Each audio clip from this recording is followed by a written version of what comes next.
the last drip of the canteen. The wind bit through the wool of Ozan's coat as he crouched in the narrow dirt trench. For nearly a year, this jagged strip of Turkish coastline had been his whole world. Above him, the sky was a bruised purple, and below, the Aegean Sea crashed against the rocks. He wasn't thinking of empires or maps. He was thinking of the orange groves of his home and whether he would ever smell them again. Less than 50 yards away, across a patch of scarred earth known as No Man's Land, Callum sat in a hole just like Ozan's.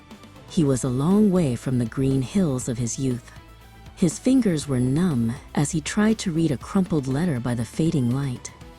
The Great War had promised adventure, but all Callum had found was the endless sound of whistling wind and the heavy weight of silence. The fighting had been fierce, but today, a strange quiet had settled over the peninsula. Callum looked at his last tin of jam, then at the parapet of the enemy trench. In a moment of impulsive fatigue, he stood up just enough to hurl the tin across the gap. It wasn't a grenade. It was a message that he was still human, even if they were supposed to be enemies. Ozan watched the object arc through the air and land with a thud in the dust. He didn't reach for his gun. Instead, he crawled forward and retrieved the tin. He looked toward Callum's trench, unseen but felt. In return, Ozan reached into his pocket and tossed back a handful of dried dates wrapped in a scrap of cloth, a small sweetness offered in a bitter place. Rumors began to swirl through the salt-heavy air. The British and French were planning something. Callum's officers spoke in whispers about evacuation and, quote, withdrawal.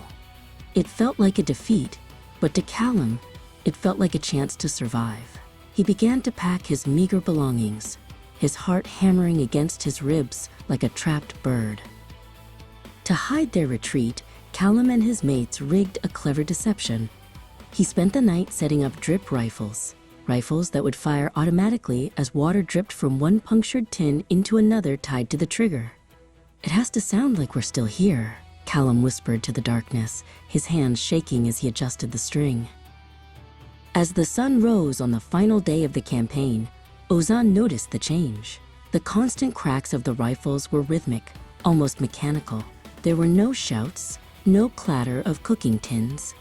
He raised his binoculars, scanning the ridges that had been occupied by thousands of men for months. The ridges looked like ghosts of themselves.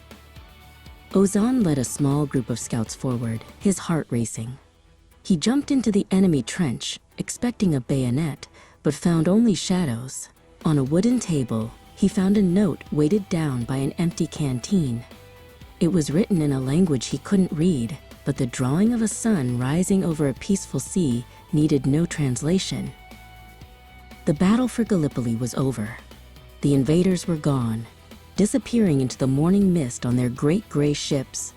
Ozan climbed to the highest point of the ridge and planted the crescent flag. He had won. His country had held the line, but as he looked at the discarded boots and empty tins, the victory felt heavy and quiet. From the deck of a departing transport ship, Callum watched the cliffs of Gallipoli shrink into the distance. He thought of the soldier who had thrown the dates and wondered if he was watching the ships go. They had survived the year of fire. As the shore vanished, Callum took a deep breath of the cold sea air, turning his face toward a future that was finally possible.